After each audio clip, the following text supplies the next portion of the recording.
Sup everyone, this is Elijah from Financial Anatomy, and this is a place where you'll learn how to take control of your financial destiny. We cover real estate and apps involving money on this channel, and we're going to be talking about the Venmo app and how you can set up a PIN number. A PIN number is an added security measure where anytime you do anything major on the platform, it will ask you for this PIN number.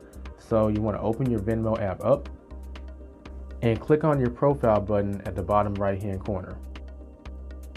From here, click on the wrench icon in the top right hand corner and scroll down, and you'll see where it says PIN number code and biometric unlock.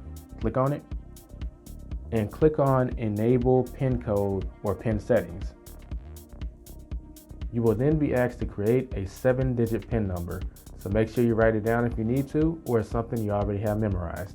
And as we can see, the PIN number setting has now been enabled. If you want to disable it, you would just click the button off. But now you'll be asked for your PIN number anytime you do anything major on the Venmo app as a security measure. That does it for this video. If you have any other questions or comments, feel free to leave them in the comment section below.